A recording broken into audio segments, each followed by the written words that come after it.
Om Swastiastu. Terima kasih atas waktu yang telah diberikan kepada kami yang terhormat dosen pengampu mata kuliah pengantar akuntansi serta teman-teman yang saya banggakan. Hari ini kami akan mempresentasikan materi kami yaitu memahami item penyesuaian bagi usaha manufaktur dan menyediakan jurnal penyesuaian.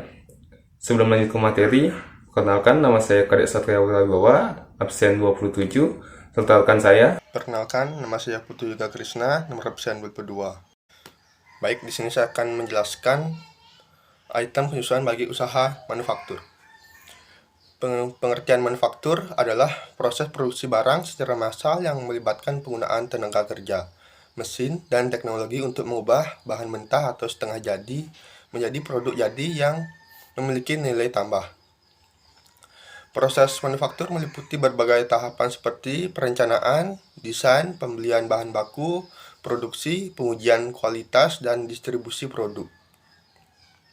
Dalam konteks ekonomi, manufaktur juga sering dianggap sebagai sektor penting yang berkontribusi terhadap pertumbuhan ekonomi suatu negara melalui penciptaan lapangan kerja, peningkatan nilai tambah, dan inovasi teknologi.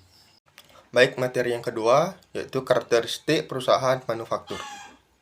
Perusahaan manufaktur memiliki beberapa karakteristik khusus yang membedakannya dari jenis perusahaan lainnya. Berikut adalah beberapa karakteristik utama perusahaan manufaktur. Yang pertama, proses produksi. Perusahaan manufaktur mengubah bahan mentah menjadi produk jadi melalui rangkaian proses produksi yang terencana dan terstruktur.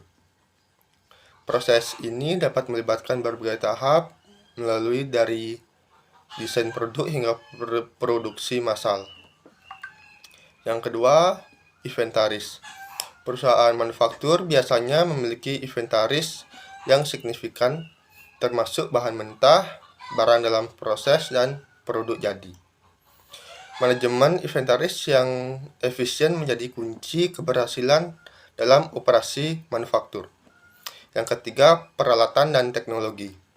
Perusahaan manufaktur menggunakan peralatan dan teknologi khusus untuk mendukung proses produksi mereka.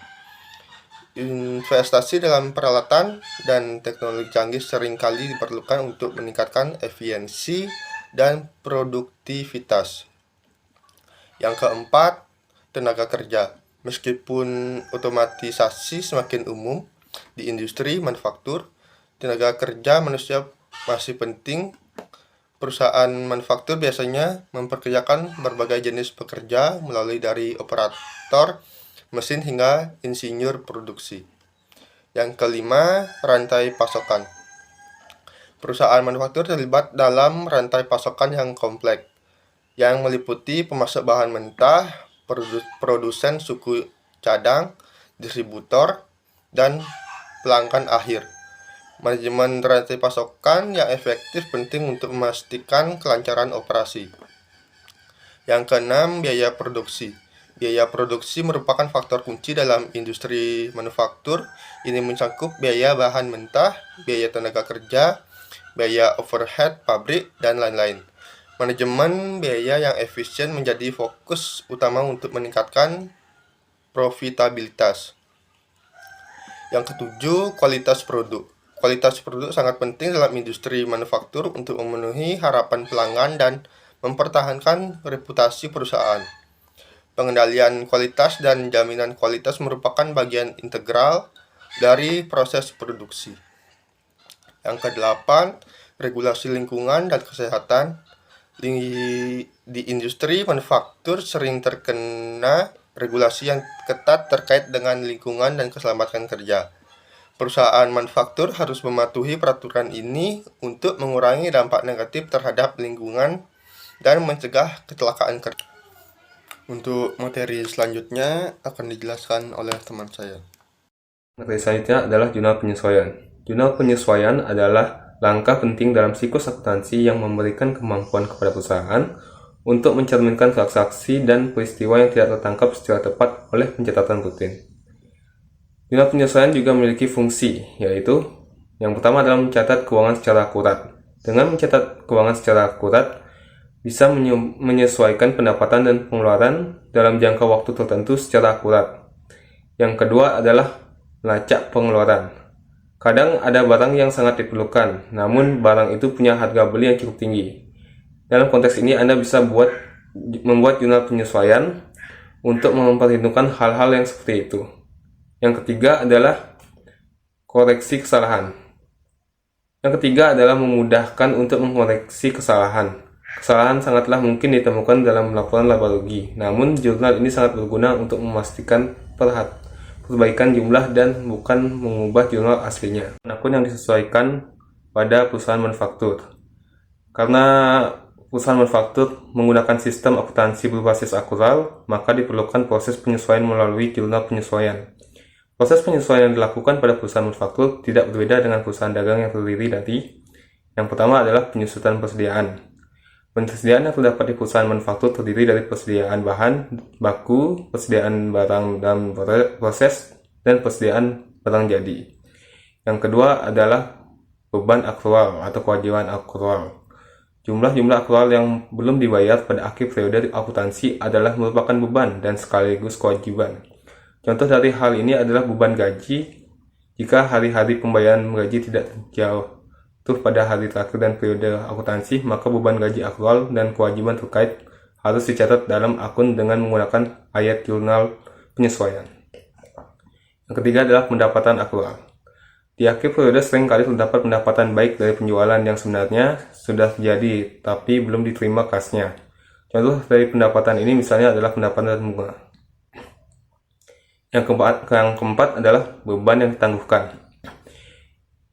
Akun ini merupakan pos yang pertama kali dicatat sebagai aktiva tetapi diharapkan menjadi beban di kemudian hari atau selama operasi normal bisnis. Yang kelima adalah pendapatan yang ditangguhkan. Merupakan pos yang pertama kali juga yang dicatat sebagai kewajiban tetapi diharapkan menjadi beban di kemudian hari atau selama operasi normal bisnis. Yang keenam adalah penyusunan aktiva tetap. Ayat jurnal penyesuaian untuk aktiva tetap yang dicatat adalah untuk mencatat penyesuaian aktiva tetap selain yang terdapat di pabrik. Karena penyusutan untuk aktiva tetap di pabrik adalah bagian dari biaya overhead pabrik yang sudah dicatat sebelumnya. Yang terakhir adalah penyisihan piutang tak tertagih. Piutang usaha yang dimiliki perusahaan tidak semuanya dijamin dapat tertagih. Oleh karena itu, sebagian harus disisihkan. Penyisihan piutang tak tertagih akan mengurangi saldo dari piutang usaha yang ada. Jumlah inilah yang akan disajikan di neraca. Jumlah yang disisihkan ini akan menjadi beban piutang tak tertagih. Selanjutnya adalah proses penyesuaian. Di sini kita telah disediakan kolom daftar neraca saldo yang belum disesuaikan di salah satu perusahaan manufaktur. Dan berikutnya adalah data-data yang harus kita sesuaikan yang tercatat pada tanggal 31 Desember 2004 atau akhir periode. Yang pertama adalah CKP terakumulasi menjadi 15% dari saldo utang. Yang kedua, perlengkapan kantor yang masih ada sebesar 3 juta. Yang ketiga adalah perlengkapan pabrik yang terpakai sebesar 3.200.000. Yang keempat adalah asuransi dibayar pada tanggal 1 Agustus 2004 untuk 1 tahun. Yang kelima adalah peralatan dan gedung disusutkan 10% dari nilai buku. Yang keenam adalah upah langsung yang belum terbayarkan sebesar 2 juta. Yang ketujuh adalah gaji pengawas produksi yang belum dibayarkan sebesar 1 juta. Yang terakhir adalah persediaan akhir bahan baku sebesar 20 juta, BDP 10 juta, dan barang jadi sebesar 3.500.000. Diperlihatkan jurnal penyesuaian yang telah disesuaikan dari data-data yang tadi. Yang pertama adalah beban kerugian piutang. Cara mencari beban kerugian piutang ini adalah 15% dikali 40 juta sama dengan 6 juta. 6 juta ini adalah hasil dari beban kerugian piutang yang ditaruh di debit. Lalu yang di bawahnya adalah cadangan kerugian keinginan piutang sebesar 6 juta juga yang dicatat di kredit. Selanjutnya adalah beban perlengkapan kantor. Beban perlengkapan kantor di cara mencarinya adalah 4.200.000 dikurang 3 juta sama dengan 1.200.000 yang tersisa. Lalu itu dicatat di debit. Perlengkapan kantor dicatat di kredit. Yang ketiga adalah beban perlengkapan pabrik. Beban perlengkapan pabrik dicatat di debit sebesar 3.200.000 dan perlengkapan pabrik dicatat di kredit 3.200.000. Yang keempat adalah asuransi beban. Asuransi beban dicatat di debit sebesar 2 juta dan asuransi dibayar di muka dicatat di kredit sebesar 2 juta. Yang kelima adalah beban penyusutan peralatan. Beban penyusutan peralatan dicatat di debit sebesar 2 juta. Beban penyusutan gedung dicatat di debit 3 juta, lalu diakumulasikan penyusutan peralatan sebesar 2 juta dan akumulasi penyusutan gedung sebesar 3 juta. Cara mencarinya adalah 10% dikali 20 juta sama dengan 2 juta. Itu untuk yang beban penyusutan peralatan. Lalu yang untuk penyusunan gedung itu dicari dengan cara 10% dikali 30 juta sama dengan 3 juta.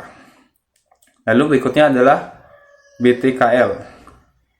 BTKL ini dicatat di debit sebesar 2 juta, lalu utang gaji dan upah dicatat di kredit.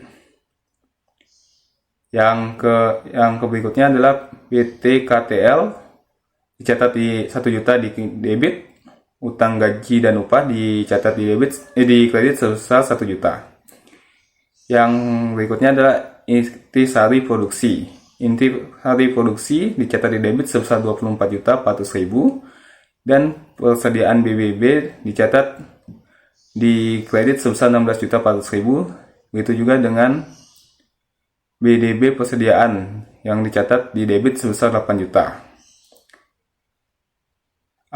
Iktisari laba rugi sebesar 30 juta di debit dan persediaan produk jadi sebesar 32 juta di kredit. Yang terakhir adalah persediaan BB. Persediaan BB ini dicatat di debit sebesar 20 juta, BDP persediaan di kolom debit sebesar 10 juta dan iktisari produksi dicatat di kredit sebesar 30 juta. Persediaan produksi jadi sebesar 3.500.000 dicatat di debit dan iktisari laba rugi dicatat di kredit sebesar 3.500.000. Kesimpulan dari materi kami adalah jurnal penyesuaian adalah proses penyesuaian tentang catatan atau fakta yang sebenarnya pada akhir periode akuntansi. Jurnal penyesuaian disusun berdasarkan data dari neraca saldo dan data informasi menyesuaikan akhir periode, agar setiap perkiraan real dan perkiraan nominal dapat menunjukkan besar harta, utang, modal, pendapatan, dan beban yang sebenarnya, dan seharusnya diakui pada akhir periode. Menyusun jurnal penyesuaian juga memiliki beberapa manfaat seperti bisa menyesuaikan pendapatan dan pengeluaran dalam jangka tertentu dengan akurat, melacak pengeluaran dan mengoreksi kesalahan. Adapun akun-akun yang disesuaikan dalam perusahaan manufaktur seperti penyusutan persediaan, kewajiban akrual, aktiva akrual, beban yang dibayar di muka, pendapatan diterima di muka, penyusutan aktiva tetap, dan penyisian piutang tak tertagih. Sekian presentasi dari kami. Jika ada salah kata, kami mohon maaf. Kami tutup dengan Om Santi. Om Santi, Santi, Santi, Om.